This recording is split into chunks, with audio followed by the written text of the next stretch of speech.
अस्सलाम वालेकुम। आज का हमारा टॉपिक है ग्रामर। इस टॉपिक को सबसे पहले इस टॉपिक को देखने से पहले भी इसकी ज़रूरत को समझना हमारे लिए ज़्यादा ज़रूरी है कि ग्रामर क्यों ज़रूरी है।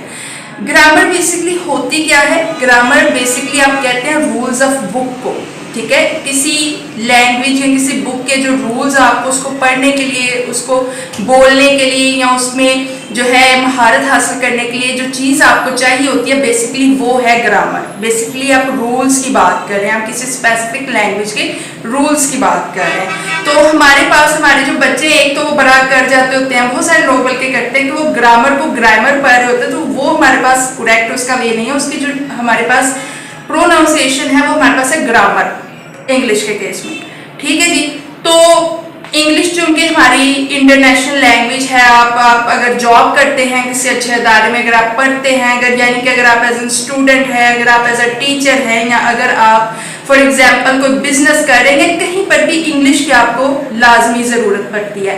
तो हम उनके रूल्स की बात करें कि उसके अंदर हम कौन कौन से रूल्स को फॉलो करते हैं।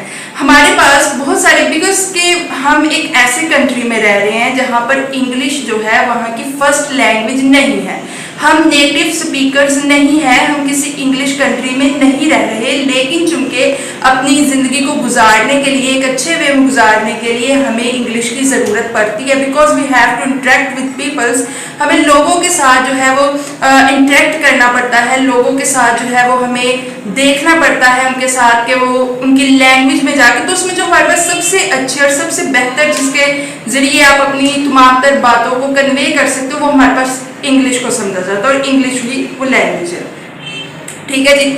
अब इसको देखने के लिए और इसको करने के लिए, इसको इनफैक्ट बोलने के लिए भी, क्योंकि हम लोग जब इसको बोलते हैं तो उसमें भी हम गलतियां करते हैं, लिखने में भी मिस्टेक्स होती हैं। इसके अलावा इसको जो है वो हम बस दफ़ा सुन के भी इसको मिसअंडरस्टैंड कर रहे होते हैं, और उस सब की एक वजह है, और उसकी जो सब की वजह है वो ये है कि इस ग्रामर का ना आना, ठीक है। ये जो हमारे पास ग्रामर है ये बहुत अहम है, हम इसको जो है वो ये नहीं कह सकते कि ये कम अहमियत की हामिल है, ये बहुत अहमियत की हामिल है। आप जब कोई बच्चा जो है, जब इंग्लिश को हम सीखना शुरू करते हैं, जब उसको बोलना शुरू करते हैं, तो हमारे पास अगर हम कोई सिंपल से सिंपल सेंटेंस भी बोलते हैं ना, फॉर एग्जाम्पल मैं यहाँ पर कहती हूँ कि दिस इज अ डॉग, एक बहुत मैंने बेसिक सा एक जुमला आपके सामने लिख दिया कि for example this is a box, ठीक है जी। तो आपके पास ये जुमला जो है ये 4 लफ्जों का मजमूआ है, इसके अंदर जो 4 लफ्ज आप यूज कर रहे हैं वो हर एक डिफरेंट कैटेगरी से बिलोंग करता है। यानी लेट्स सपोज अगर मैं यहाँ पर बात करती हूँ तो मैं कहूँगी कि बॉक्स जो है, अगर मैं इसको बिल्कुल एक बेसिक वे में लेके जाऊँ तो मैं कहूँगी कि यहाँ पर ये जो बॉक्स है वो किसी चीज़ का नाम है, तो समहाउ ये नाउन को रिप्रेजेंट कर रहा है। अगर मैं कहती हूँ कि ये फॉर एग्जाम्पल ए है तो ये हमारे पास किसी आर्टिकल को शो कर रहा है, ठीक है जी।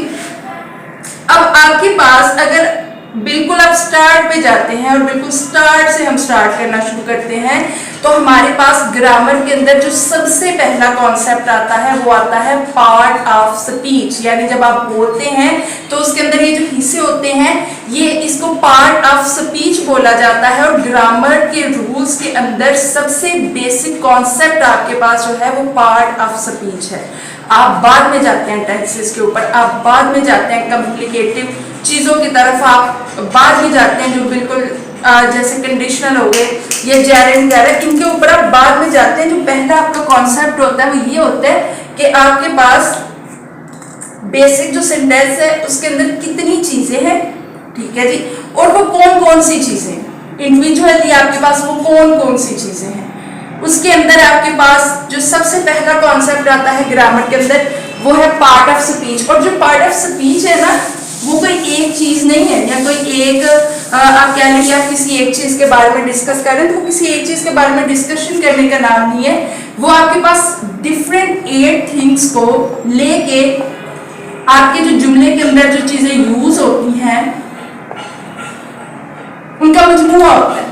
आप कह रहे हैं कि पार्ट का क्या मतलब हम लेते हैं, पार्ट का मतलब क्या होता है, हिस्से। यानी उसके आप जो एक जुमला ले रहे हैं उसके हिस्से, उसके दिस किसी कैटेगरी पे जा रहा है, आपका बॉक्स किसी और पे जा रहा है, एन या ए आपका किसी और पे जा रहा होता है। इसी तरह अगर यहाँ पर मैं ऑफ, मैंने ये जो 3 लफ्ज लिखे हैं ये 3 लफ्ज भी डिफरेंट थिंग्स को शो कर रहे हैं, डिफरेंट कैटेगरीज में लेके जा रहे हैं। अगर सिंपल मैं यहाँ पर बात करूँ ऑफ, OF एक लफ्ज है ना ऑफ, तो ये किस चीज को रेफर कर रहा है? ये बेसिकली प्रेपोजिशन यूज हो रही है। अभी हम देखते हैं कि हमारे पास पार्ट ऑफ स्पीच के अंदर कौन कौन सी चीजें हैं जो हम डिस्कस करेंगे। हमारे पास इसके अंदर जो पहला कॉन्सेप्ट आता है वो है नाउन, ठीक है जी। इसके बाद हमारे पास जो दूसरा कॉन्सेप्ट आता है दैट इज प्रोनाउन। तीसरा कॉन्सेप्ट जो इसके अंदर हम डिस्कस करेंगे दैट विल बी एडजेक्टिव, ठीक है जी। चौथा कॉन्सेप्ट जो इसके अंदर हम डिस्कस करते हैं दैट इज कॉल्ड वर्ब। इसी तरह हम अगर इसके मजीद आगे जाएं तो हमारे पास जो अगली चीज आती है दैट इज एडवर्ब, ठीक है जी। उसके बाद हमारे पास जो अगली चीज आती है दैट इज प्रेपोजिशन। अच्छा, आप कंफ्यूज मत होइएगा, मैं आपको ये हर टर्म जो है वो थोड़ी बहुत मैं आपको बताती हूँ इस वीडियो में कि ये क्या होती है, ताकि आप कंफ्यूज ना हो। बकायदा इसके ऊपर प्रॉपर वीडियोस यानी नाउन के ऊपर, प्रोनाउन के ऊपर, वो हमारे पास अलग जो है वीडियोस, उनके अंदर हम उसको डिस्कस करेंगे इंशाल्लाह। हमारे पास अगली जो है वो है जी इंटरजेक्शन, ठीक है जी। उसके बाद आपके पास आती है कंजक्शन।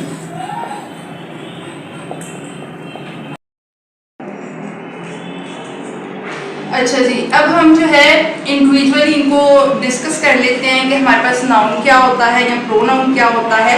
ये मैं आपको थोड़ा सा इसमें बता देती हूँ कि नाउन हमारे पास होता है नेम। नाउन का मतलब ये है नेम। अब वो नेम किसी भी चीज़ का हो सकता है, हिंट आपको मिल गया। अच्छा जी, उसके बाद आगे हमारे पास आता है प्रो। प्रो क्या होता है? किसी चीज़ की नेक्स्ट वर्जन या किसी चीज़ की अच्छी वाली वर्जन या मॉडिफाइड फॉर्म क्या लें। तो प्रोनाउन हमारे पास नाउन की मॉडिफाइड फॉर्म है, ठीक है जी। एडजेक्टिव क्या होता है? किसी की अच्छी क्वालिटी को या किसी की बुरी क्वालिटी को डिस्क्राइब करने वाले अल्फाज को या उसको डिस्क्राइब करना, हम उसको कह रहे होते हैं कि एडजेक्टिव है। वर्ब क्या होता है?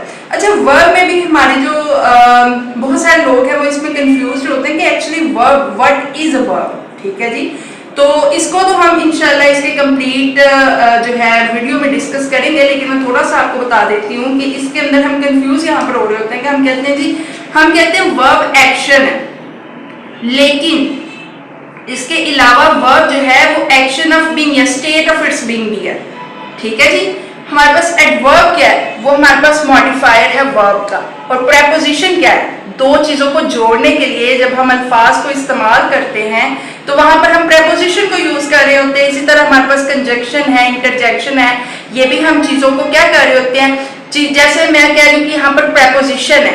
प्रेपोजिशन क्या होती है? हमारे पास हम प्रेपोजिशन के अंदर देख रहे होते हैं कि हमने अपना rest of the sentence with the object कैसे जोड़ना है, ठीक है जी। और हमारे पास कंजक्शन में हम ये देख रहे होते हैं कि दो मुख्तलिफ जुमले जिनके अलग अलग मतलब हों, या कोई ऐसा जुमला जिसके अंदर हमें तीसरे लफ्ज को मिला के चलना पड़े, वहां पर हम कंजक्शन यूज करते हैं। जैसे फॉर एग्जांपल मैं अगर आपको इसकी एग्जांपल दूं तो इसमें हम एंड, बट, ऑल्दो इस तरह के अल्फाज यूज कर रहे होते हैं, ठीक हो गया जी। अच्छा, अब दूसरी बात यह है कि हमारे पास इंटरजेक्शन क्या होता है। तो इंटरजेक्शन हमारे पास बेसिकली होता है कि जब हम अपने लाइक हमने बहुत ज्यादा अपनी स्ट्रॉन्ग फीलिंग्स को शो करना हो या इमोशनल फीलिंग्स को शेयर करना हो या अपने हैरत के जज्बात को शेयर करना हो, तो उस केस में हम इंटरजेक्शन का यूज कर रहे होते हैं, ठीक है जी।